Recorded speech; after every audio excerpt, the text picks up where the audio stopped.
आज की press conference करने का बुनियादी मकसद जो 26वीं आईनी तरमीम के हवाले से बहुत सारी चहमगोइयाँ जो पिछले कई हफ्तों से चल रही थी, बहुत सारे मफरूज़ों के ऊपर बात की जा रही थी, बहुत सारे इल्ज़ामात लगाए जा रहे थे, बहुत सारी मन घड़त कहानियों को बनाया जा रहा था।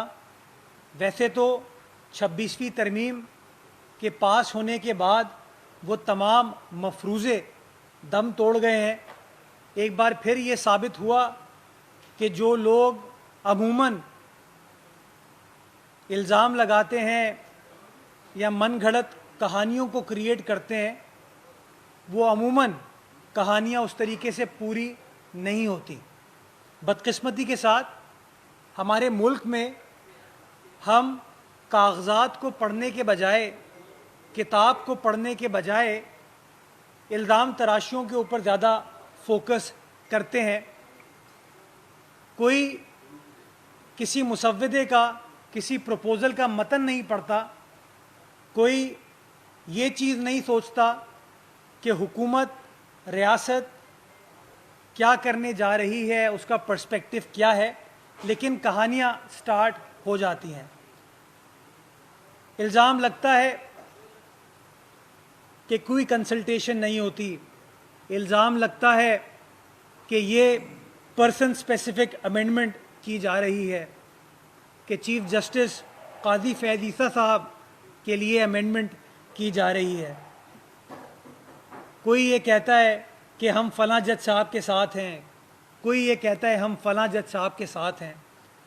मैं पहले दिन से ये कहता रहा हूँ और पीपल्स पार्टी की आला क़यादत ये कहती रही है एक्चुअली कि हमें अपने सियासी डायलॉग में जज साहिबान को उनसे दूर रखना चाहिए। और उसकी बुनियादी वजह यह है कि देखें, हम तो एक दूसरे की ज़ात पर बदकिस्मती के साथ इल्ज़ामात लगाते हैं और हम यूज़ टू हो गए हैं, लेकिन जो जज साहिबान हैं वो एक ऐसे मनसब पर फाइज हैं, अगर उनके बारे में गुफ्तगू गली मोहल्लों पे, सड़कों पे, चौक पर होनी शुरू हो जाए और हर शख्स एक्सपर्ट बन जाए कि फ़लाँ जज साहब ऐसे हैं, फ़लाँ जज साहब वैसे हैं, तो मैं समझता हूँ कि हम अदालती निज़ाम की खिदमत नहीं कर रहे, हम उन जज साहिबान की खिदमत नहीं कर रहे, बल्कि उनको भी इस पॉलिटिकल प्रोसेस में खाम खा कंट्रोवर्सी में इन्वॉल्व कर रहे हैं। पीपल्स पार्टी जो कि इस खूबसूरत कागज़ की किताब की बानी है, लिखने वाली है, उसने हमेशा ये कहा है कि ताकत का सरचश्मा अवाम है। पीपल्स पार्टी ने हर दौर में ये कहा है कि इख्तियारात जो हैं उनको एक्सरसाइज करना, रियासत के मामलात को चलाना अवाम का काम है और अवाम वो काम अपने चुने हुए मुंतखब नुमाइंदों के ज़रिए करती है। और मैं ये समझता हूँ कि इस 26वीं आईनी तरमीम के ज़रिए ऐसी अमेंडमेंट्स इस खूबसूरत किताब में शामिल की गई हैं जो मेक श्योर करती हैं कि इख्तियारात अवाम के चोज़न नुमाइंदे एक्सरसाइज करें,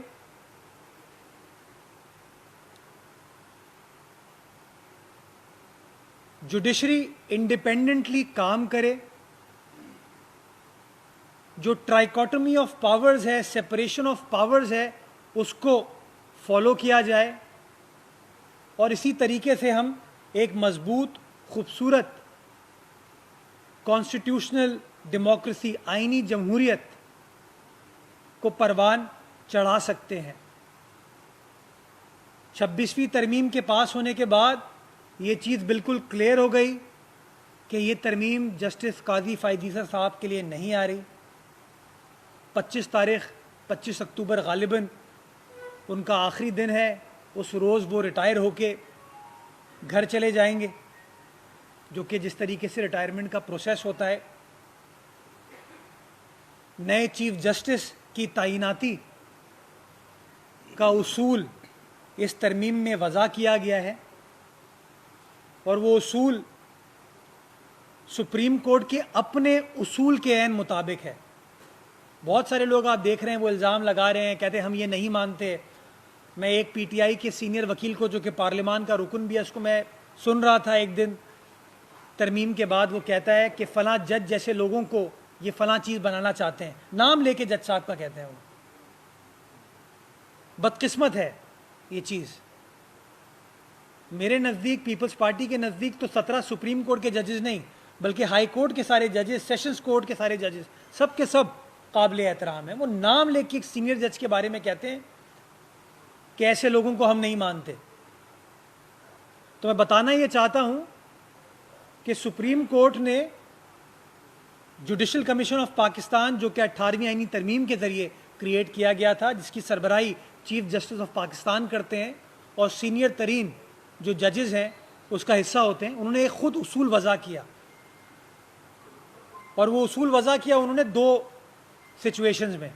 एक सिचुएशन है जब किसी हाई कोर्ट से सुप्रीम कोर्ट में एलिवेशन की जा रही होती है, तो एक एक्सपेक्टेशन है, अगर मैं सीनियर मोस्ट जज हूं तो बंदा सोचता है यार मुझे ही सुप्रीम कोर्ट लेके जाया जाएगा। लेकिन सुप्रीम कोर्ट ने खुद ये फैसला किया, नहीं, सीनियरिटी का उसूल को सिर्फ मद्देनज़र नहीं रखेंगे। जिसकी पहली मिसाल मैं आपको देता हूं, ख्वाजा मोहम्मद शरीफ साहब, लाहौर हाई कोर्ट के चीफ जस्टिस थे इफ्तिखार चौधरी के दौर में। चीफ जस्टिस थे यानी कि लाहौर हाई कोर्ट के सीनियर मोस्ट जज थे। ख्वाजा शरीफ साहब को सुप्रीम कोर्ट एलिवेट नहीं किया गया और उनसे जूनियर साकिब निसार साहब को एलिवेट करके सुप्रीम कोर्ट ले जाया गया। नतीजा ये हुआ कि साकिब निसार साहब 2.5 साल के लिए चीफ जस्टिस ऑफ पाकिस्तान बने।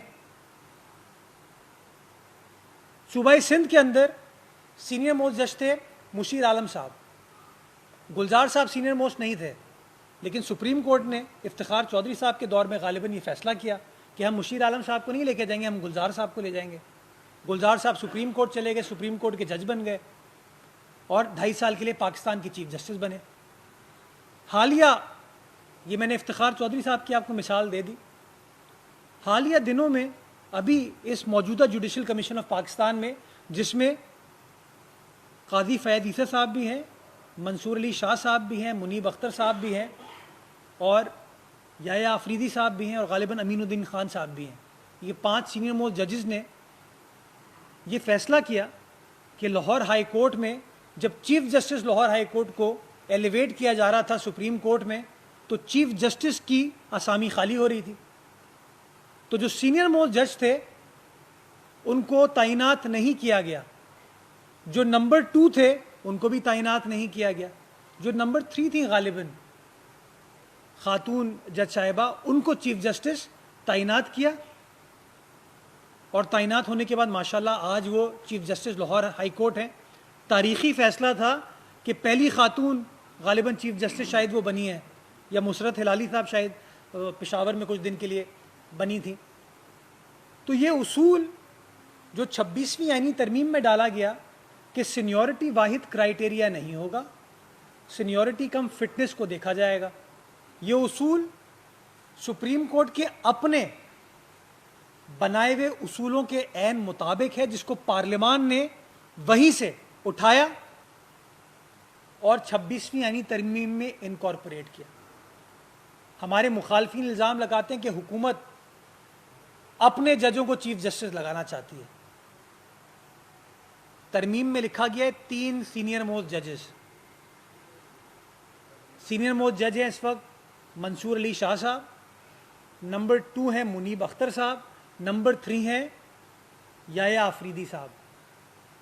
ये तीनों वो जज हैं जिन्होंने इस किताब के मुताबिक, इस आइन के मुताबिक हल्फ लिया, हाई कोर्ट में सर्व किया, आज सुप्रीम कोर्ट में सर्व करते हैं। तीनों की वाबस्तगी किसी सियासी जमात से नहीं है, इंडिपेंडेंट माइंडेड कॉम्पिटेंट जज हजरात हैं जिन्होंने अपने फैसलों से हमेशा बात की है। आप उनके फैसलों से इख्तलाफ कर सकते हैं, जो कि आपका राय है, आपका राइट है, लेकिन वो ऑनरेबल जजेस हैं। अब ये कहते हैं जी पीपल्स पार्टी अपने जजेस को लगा रही है या नून लीग अपने जजेस को लगा रही है। जो सिटिंग जजेस हैं, सीनियर मोस्ट जजेस हैं, जो उसूल सुप्रीम कोर्ट का अपना जारी करता है, उसके एन मुताबिक ये फैसला किया गया है। खुदारा चीज़ों को पोलिटिसाइज ना करें। 4 बजे गालिबन उस कमेटी का इजलास बुला लिया गया है। 12 मेंबरान उस कमेटी का हिस्सा होंगे और इस तरमीम में उसूलन तो लिखा जाता है बाई मेजॉरिटी फैसला होगा। इस तरमीम में हमने लिखा है कि 2/3 अक्सरियत से फैसला किया जाएगा, यानी कि कोई हुकूमत अकेले ये फैसला नहीं कर सकती। 2/3 अक्सरियत के साथ ये फैसला किया जाएगा।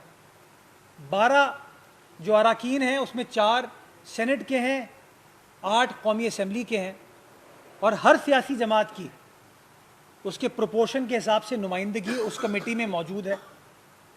मैं उम्मीद करता हूँ कि ये तमाम जो अराकीन हैं मुख्तलिफ सियासी जमात के, इंक्लूडिंग PTI, वो शामिल होंगे इस डिस्कोर्स में और ये जो फैसला आइन के मुताबिक करना है, इस फैसले को करने में हम कामयाब हो पाएंगे और फिर चीफ जस्टिस साहब की तैनाती हो जाएगी। दूसरी बात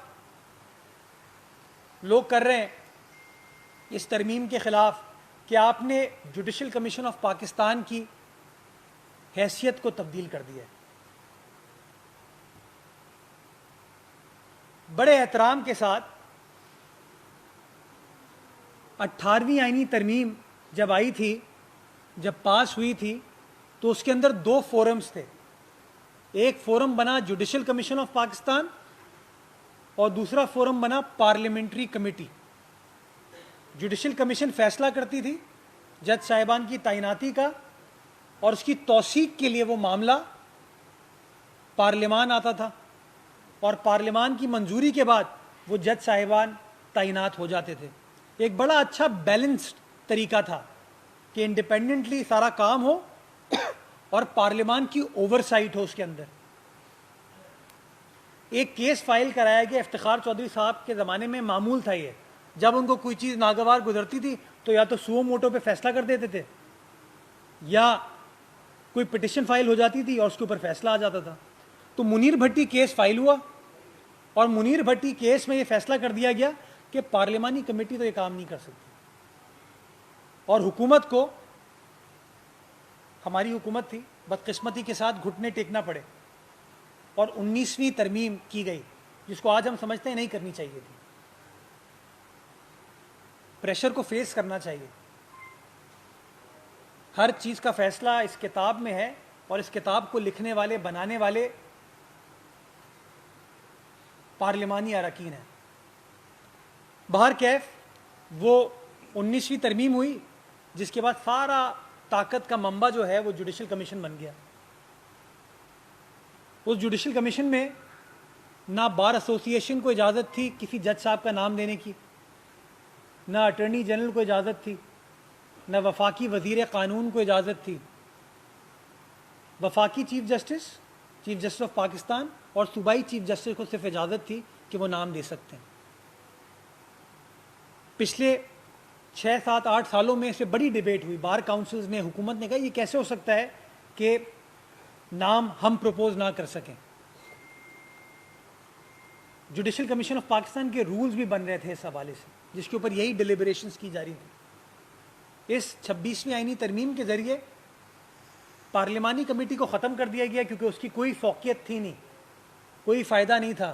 सिर्फ TADA मिलता था मीटिंग अटेंड करने का, लेकिन वो कर कुछ नहीं सकती थी।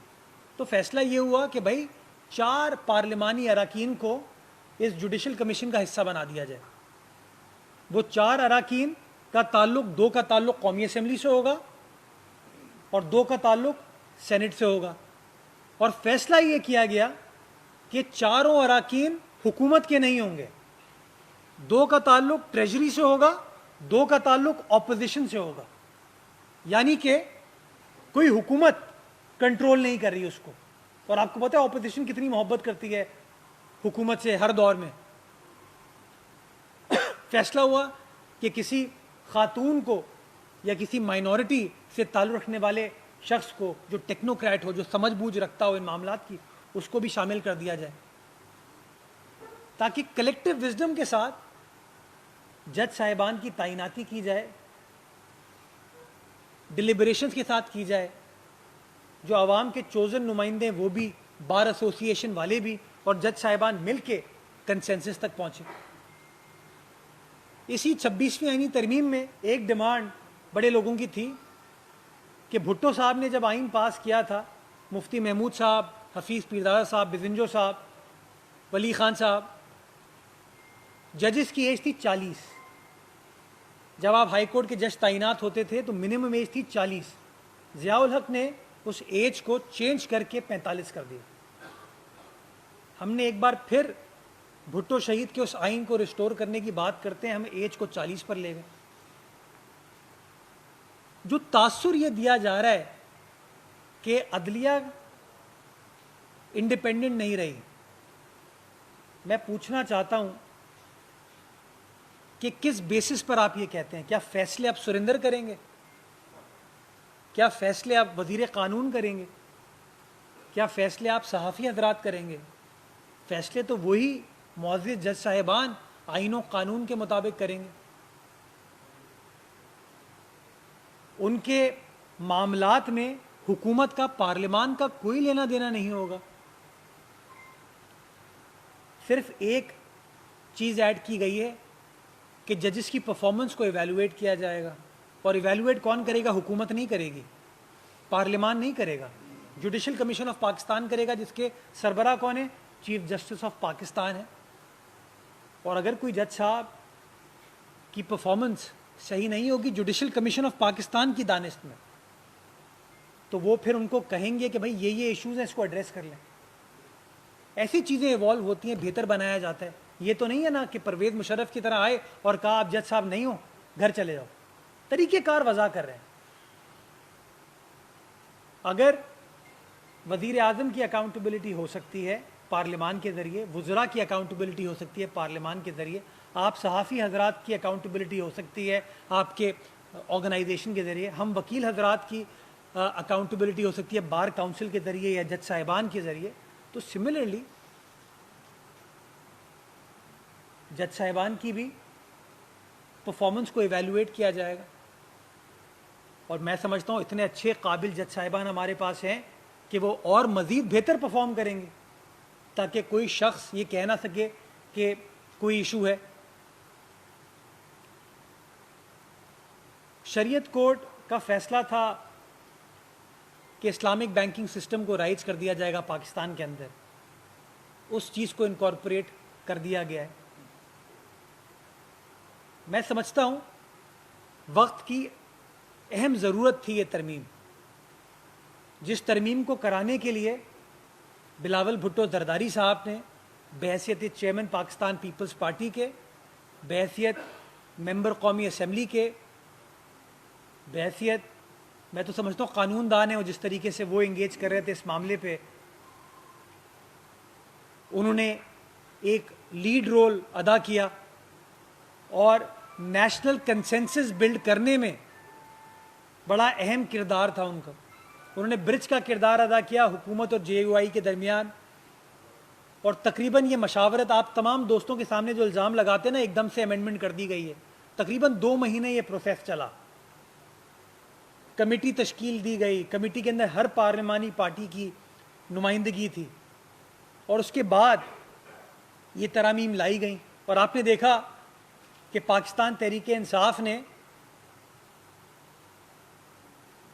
वो चाहते तो अपने तमाम के तमाम वोट डाल सकते थे इस अमेंडमेंट के ख़िलाफ़। उन्होंने भी फैसला ये किया कि हम वोट नहीं डालते। गालिबन सेनेट में 65 अराकीन, जो कि 2/3 अक्सरियत से ऊपर है, उन्होंने इस तरमीम के हक़ में फ़ैसला दिया, वोट दिया, और गालिबन 4 अराकीन थे जिन्होंने ख़िलाफ़ फ़ैसला दिया। तारीख़ ये नहीं सोचेगी कि PTI ने भरपूर तरीके से इसकी मुखालफत की। तारीख़ में तो ये लिखा जाएगा 65 लोगों ने इसके हक़ में फ़ैसला दिया और सिर्फ 4 लोग थे जो ख़िलाफ़ थे। और कौमी असम्बली में 225 अफराद ने ये फ़ैसला दिया और गालिबन 12 PTI के मेम्बरान थे जिन्होंने इसके ख़िलाफ़ बात की। तो तारीख़ी एतबार से भी पीटीआई ने, मैं समझता हूँ, अंग्रेज़ी में वो कहते हैं एक्विएसेंस वर्ड, इस तरमीम के हवाले से उन्होंने बड़ा अहम किरदार अदा किया। और सोने पे सुहागा ये हुआ कि अगले दिन तरमीम पास हुई है इतवार को, बल्कि पीर की सुबह फजर के वक्त जब 9:30 बजे सुप्रीम कोर्ट में पीटीआई का एक आईनी केस लगा, तो पीटीआई के वकील सेनेटर अली जफ़र साहब ने सुप्रीम कोर्ट में ये स्टांस लिया कि सर अब आप ये केस नहीं सुन सकते, 26वीं आईनी तरमीम पास हो चुकी है। तब ये सोचे कि वो कहते हैं हम मुखालिफ हैं इसके, हम मुखालफत करते हैं, लेकिन जहाँ उनको सूट करता है तो कहते हैं यार फ़ायदा भी ले लो। आपको याद होगा नैब के कानून में भी कहा, नैब की तरमीम शरीफ बरादरान ने अपने लिए की है, हुकूमत ने अपने लिए की है। जब तरमीम पास हो गई उसके अगले दिन खान साहब ने दरख्वास्त दायर की कि मेरा इस तरमीम के तहत अब केस नहीं बनता। ये सारे फैक्ट्स हैं, हकाइक हैं, रिकॉर्ड पर हैं ये चीज़ें। ये तो नहीं हो सकता ना मैं पिक एंड चूज़ करूँ। तो मैं बताना ये चाह रहा था कि मुसलसल कॉन्स्टेंट जिद्दोजहद बिलावल साहब की, पीपल्स पार्टी की, उसने इस तरमीम के पास होने में, आईनी तरीके से पास होने में उसकी राह हमवार की। ओवरवेलमिंग मेजॉरिटी से पास कराई गई और मुखालफत बिल्कुल नेग्लिजिबल इस चीज़ की रही। बहुत खुशाइन चीज़ है। मैं पीपल्स पार्टी को मुबारकबाद पेश करना चाहूँगा, चेयरमैन पीपल्स पार्टी को मुबारकबाद पेश करना चाहूँगा कि जिस बुर्दबारी के साथ, तहम्मुल के साथ उनने इस्लामाबाद में तमाम सियासी जमातों के साथ इंगेज किया, वो काबिल सताइश है।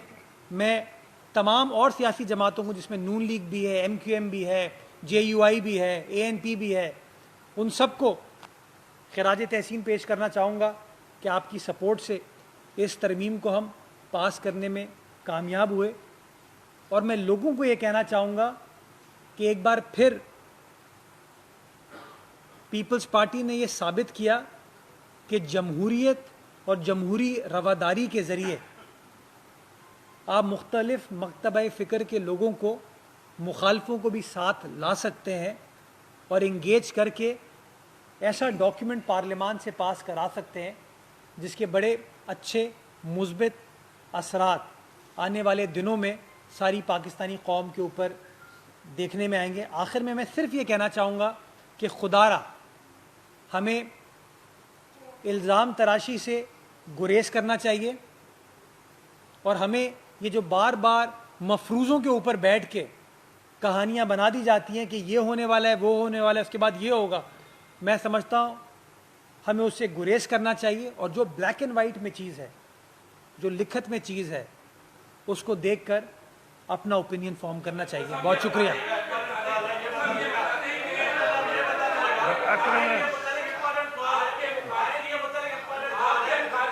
अच्छा, बारी बारी संजय चल चलो सीनियर है, बुजुर्ग है।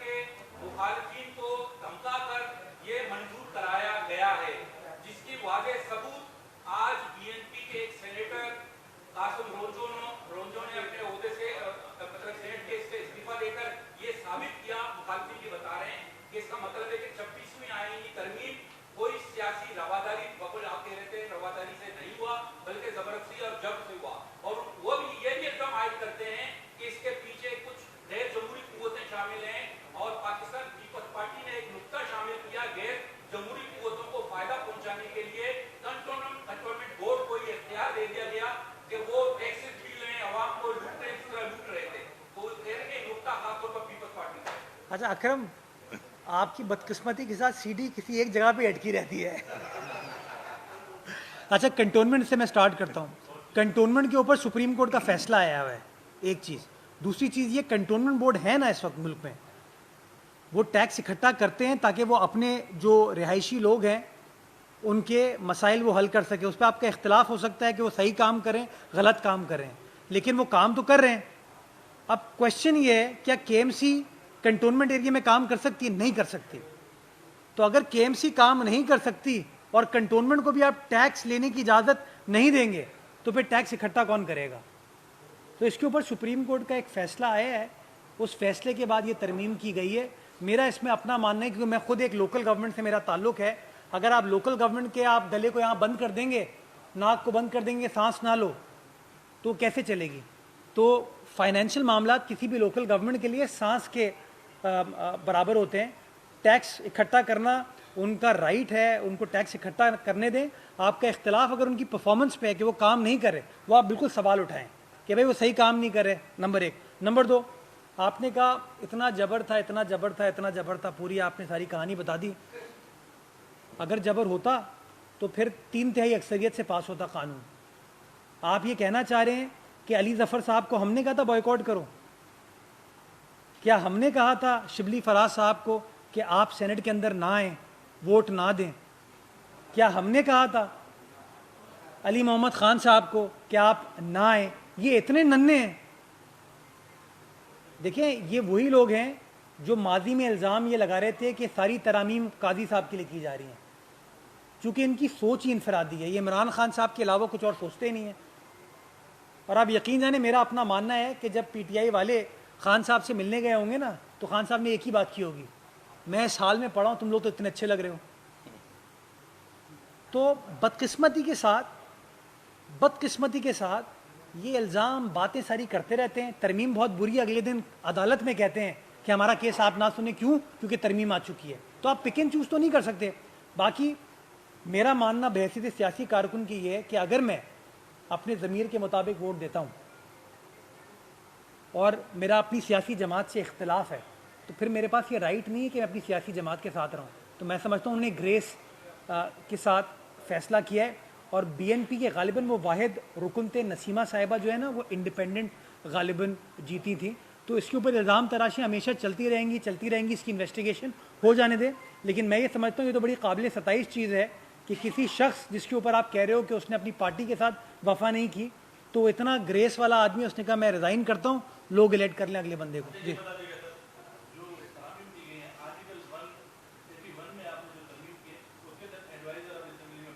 181 नहीं, 111। जी, चल।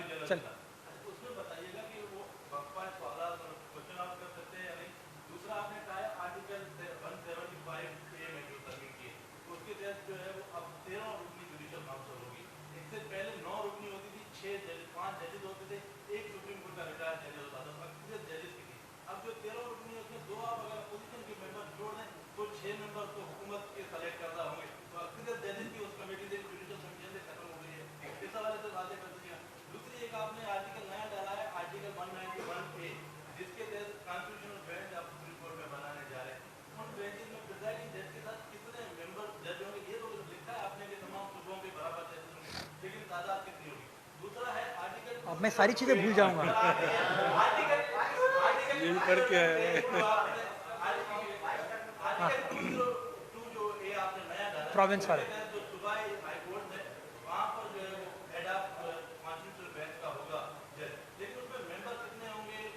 बताता हूँ फिर। अच्छा, आपने जो एडवाइज़र वाली बात की, इसके अंदर बुनियादी तौर पे वफाकी एडवाइज़र और सूबाई एडवाइज़र दोनों हो सकते हैं। वफाक में 5 हो सकते हैं, सूबे में 5 हो सकते हैं। ये आइन में लिखा हुआ है 18वीं तरमीम के बाद। वफाक के एडवाइज़र पार्लिमानी प्रोसेस में हिस्सा ले सकते हैं, सवाल जवाब में हिस्सा ले सकते हैं, वो वोट नहीं कर सकते। सूबे के जो एडवाइज़र हैं वो अपनी असेंबली में नहीं बैठ सकते और वो सवाल जवाब में हिस्सा नहीं ले सकते। तो हमने फ़ैसला ये किया कि जी जो सूबाई एडवाइज़र है उसको भी उसी उसूल के मुताबिक सूबे की असेंबली में बैठने की इजाज़त दें, ताकि वो भी सवालों का जवाब दे सके। वो वोटिंग में शरीक नहीं होगा। मैं समझता हूँ ज़्यादा ट्रांसपेरेंसी बढ़ेगी, अकाउंटेबिलिटी उन मुशीरान की बढ़ेगी, नंबर एक। नंबर दो, आपने जो सवाल पूछा जुडिशल कमीशन के बारे में, मुझे बड़ी खुशी हुई कि आप पढ़ के आए चीज़। 5 जज साहिबान हैं उसके अंदर, राइट, और 2 अपोजिशन वाले हैं, तो कितने हो गए? 7 हो गए, तो 13 में से 7 कितने हुए? तो मेजॉरिटी किसकी हुई? अच्छा, नहीं नहीं नहीं नहीं, मैं अभी संजय, मुझे आप सीनियर हो गए, मुझे पता है, जवाब तो दे देना यार, मिठाई आपने खिलाई नहीं। मैं गुजारिश ये करना चाहता हूँ, 5 जज साहिबान होंगे, 1 बार का मेंबर होगा और 2 ऑपोजिशन। मैं समझता हूँ 8 लोग, एक है हुकूमत से ताल्लुक़ रखने वाले जो है ना, वो वफाकी वजीर कानून हो गए, अटर्नी जनरल हो गए, और 2 जो ट्रेजरी बेंचेस का हिस्सा होंगे। 13 में से 9 लोग एक तरफ होंगे, 4 लोग एक तरफ होंगे। ज़्यादा बेहतर मशावरत हो पाएगी, ज़्यादा बेहतर डिस्कशन हो पाएगी। ना हुकूमत की मोनोपली होगी, ना बार की मोनोपली होगी, ना किसी एक फर्द जज की होगी, बल्कि जो कलेक्टिव विजडम है उसको आप परवान चढ़ा के आगे बढ़ पाएंगे। अब आ जाए सूबाई बेंच और वफाकी बेंच के ऊपर, आईनी बेंच जो होगी, इस दोनों का तयन कि कौन जज बैठेगा और कितने जज बैठेंगे, ये फैसला जुडिशल कमीशन करेगी, हुकूमत नहीं करेगी। तो मैं तो ये समझता हूँ एक बहुत अच्छा एक स्ट्रक्चर क्रिएट कर दिया गया है, जिसके अंदर सब अपनी अपनी राय भी दे पाएंगे, और मैं समझता हूँ ज़्यादा बेहतर कॉम्पिटेंट यंग वकला जुडिशरी की तरफ आ पाएंगे, और फिर मैं समझता हूँ आईनी तशरीह करके, कानूनी तशरीह करके इस मुल्क को, कौम की खिदमत कर पाएंगे। एक ये पीछे से भी कर लो तरह ये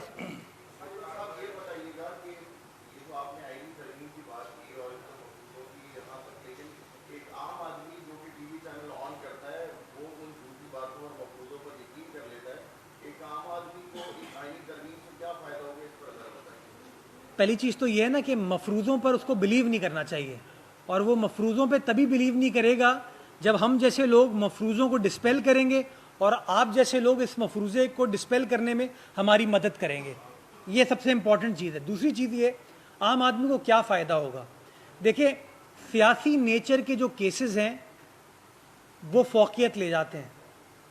जब भी सुप्रीम कोर्ट में कोई कभी आपने मोहम्मद बूटे का केस का जिक्र सुना है अपने टीवी चैनल पे, अपने अखबार में? नहीं सुना आपने। लेकिन हाँ, अगर वो मोहम्मद बूटा मेंबर कौमी असेंबली है ना, तो उसका जिक्र हो जाएगा। और बिलखुसूस मोहम्मद बूटा अगर डिस्क्वालीफाई हो जाएगा ना बहसीत मेंबर कौमी असेंबली, फिर तो 100% हेडलाइन भी बनेगी, फ्रंट पेज भी बनेगी।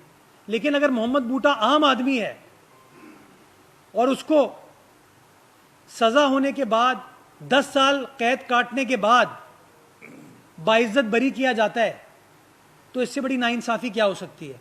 उसके 10 साल उसकी ज़िंदगी के उसको कैसे वापस मिलेंगे? ये फैक्ट है।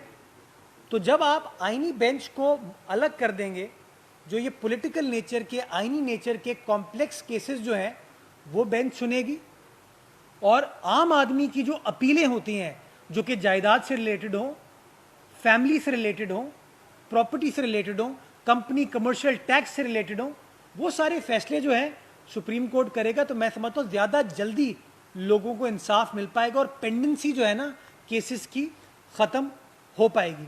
दूसरी मैं गुजारिश ये करना चाहता हूँ, देखें, बार बार भुट्टो साहब ने इस मुल्क को आइन दिया, भुट्टो साहब ने इस आइन में लिखवाया कि जुडिशरी विल बी इंडिपेंडेंट।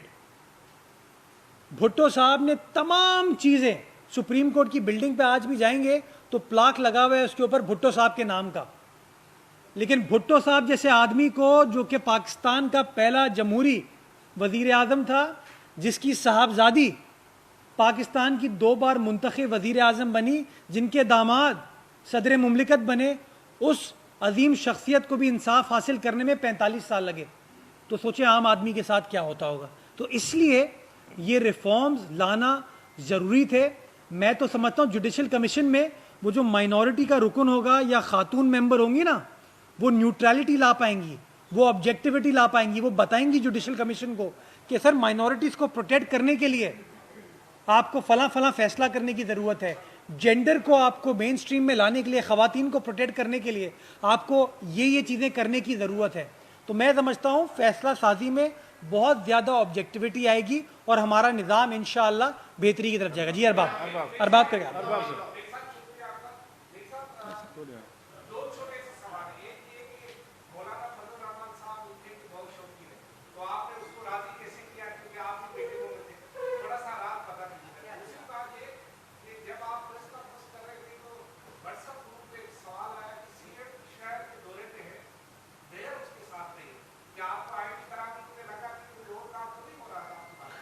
नहीं, मैं कराची अभी पहुंचा हूँ, मैं डेप्यूटेशन पे था वहाँ पे तो मैं अभी आ गया हूँ।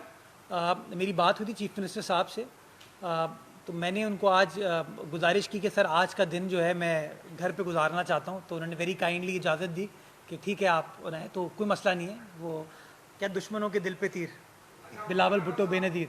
मौलाना साहब के साथ हमने खजूर खाया, बहुत खाए खजूर, हमने उनके साथ केले, सेब, फल वगैरह सब कुछ हमने खाए।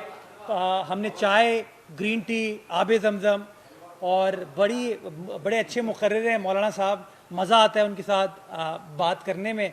तो सब कुछ किया, और आखिर में तो सबसे इम्पोर्टेंट चीज़ है, हमने उनको राज़ी किया, उन्होंने हमको राज़ी किया, और हम सब ने जमहूरियत को परवान चढ़ाया। जी जी हाँ हमीद जी सर।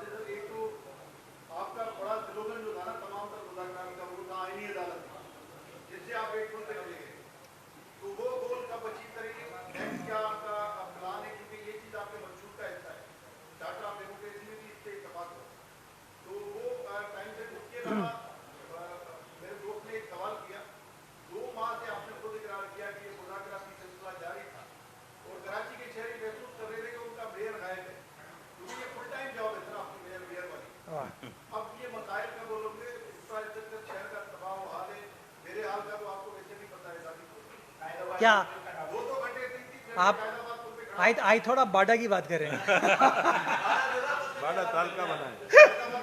मैं आपका पहला सवाल आपने क्या पूछा था? हाँ देखिए, डबल सेंचुरी करने से पहले सेंचुरी करनी पड़ती है ना, पहले शॉट पे तो डबल सेंचुरी नहीं होती। तो पीपल्स पार्टी ने गो के हमारा टारगेट आईनी अदालत थी, लेकिन हमारा टारगेट ये भी था कि इसका क़याम कंसेंसस के साथ हो। हम अपने 70 वोटों के साथ तो कोई तरमीम नहीं करा सकते थे, 70 वोटों के साथ तो आम कानून भी पास नहीं हो सकता।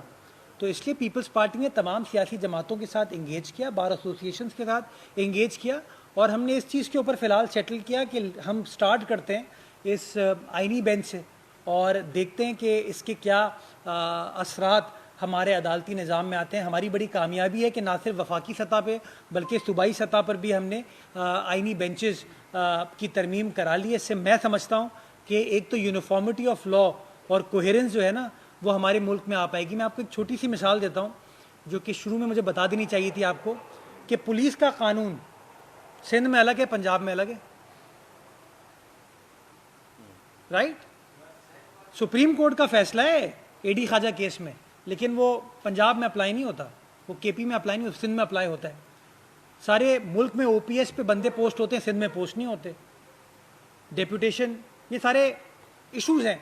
तो मैं समझता हूँ इस आइनी बेंच के आने के बाद कानून का जो यकसा अतलाक होना है ना, जो आइन का आर्टिकल 25 कहता है कि यूनिफॉर्मिटी हो, कोई डिस्क्रिमिनेशन ना हो, मैं समझता हूँ उसके हुसूल में हम सब कामयाब हो पाएंगे। और इंशाल्लाह अगर ये कामयाब होता है तो आइनी अदालत की तरफ इंशाल्लाह हम जाएंगे। जो दूसरी आपने बात की, यार मैं डेप्यूटेशन पे था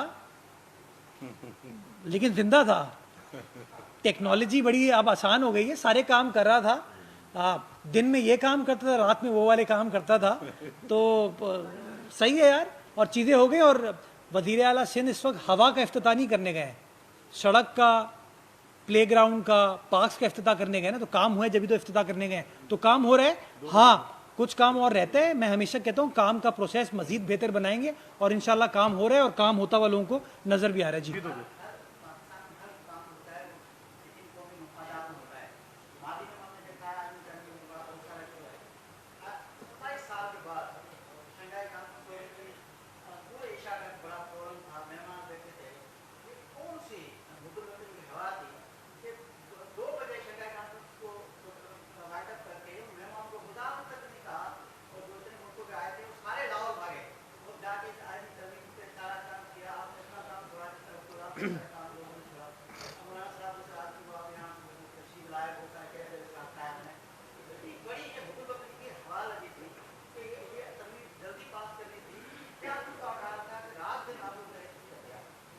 यार, काम नहीं करते तब क्रिटिसाइज, काम करते हैं तब क्रिटिसाइज।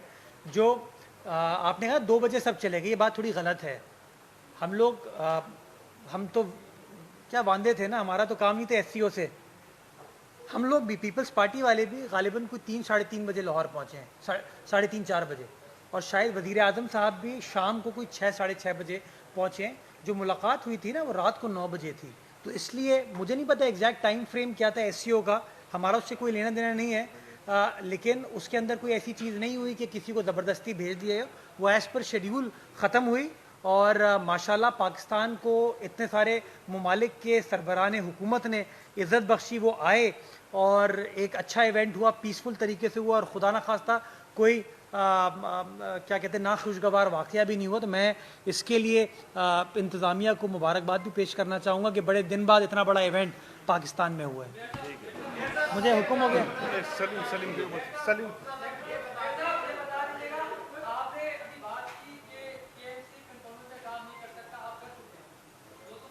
बताइए बताइए कौन से KMC ने नहीं किया, वो सिंध गवर्नमेंट ने किए हैं। मैं बताऊं आपको, मेरे जौहर अंडरपास बनाया KMC ने नहीं बनाया, सिंध गवर्नमेंट ने बनाया। अब सिंध के अंदर कंट्रोल बोर्ड आते हैं मेरे भाई। नहीं मैं अगर मेरी आप प्रेस कॉन्फ्रेंस उठा के देखें तो मैंने कहा था KMC। देखिए अगर मैं KMC के पैसे किसी कंटोनमेंट के एरिया में लगाऊंगा ना, मैं गलत कर रहा हूँ, मैं नहीं कर सकता ये। और मैं हद्दुल इम्कान कोशिश ये करता हूँ कि KMC की जो हदूद है उसके अंदर हम काम करें, कंटोनमेंट अपनी हदूद में काम करे। सिंध गवर्नमेंट और वफाकी हुकूमत हाँ वो काम ज़रूर करती है। मैं आपको मिसाल दे सकता हूँ, सबरीन अंडरपास सिंध गवर्नमेंट ने बनाया, सनसेट बुलेवार्ड का फ्लाईओवर सिंध गवर्नमेंट ने बनाया, KPT अंडरपास जो है वो KPT ने बनाया था, जौहर अंडरपास जो है और फ्लाईओवर जो है वो सिंध हुकूमत ने बनाया। तो ये इस तरह की चीज़ होती है, बट वो प्रोविंशियल या फेडरल गवर्नमेंट कर रही होती है।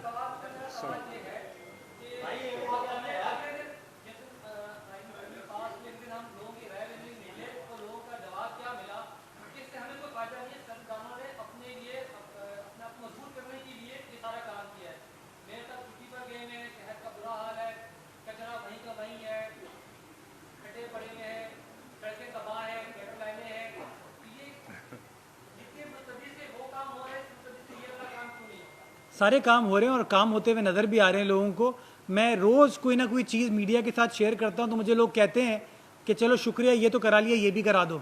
तो लोगों की उम्मीदें हमने कायम की हुई हैं, इसी तरीके से कायम की हुई हैं, काम करें। और इंशाअल्लाह ये कमिटमेंट है बिलावल साहब की, ये जो कराची पहली बार पाकिस्तान पीपल्स पार्टी को मिला है, विजिबल डिफरेंस। और मैं आपको लिखता हूँ, ये मेरी आप अल्फाज यहाँ नोट कर लीजिएगा, पानी में, सेवरेज में, इंफ्रास्ट्रक्चर में, तीनों इश्यूज के अंदर आपको हमारा 4 साल का टर्म खत्म होगा, आपको विजिबल डिफरेंस इंशाल्लाह नजर आएगा।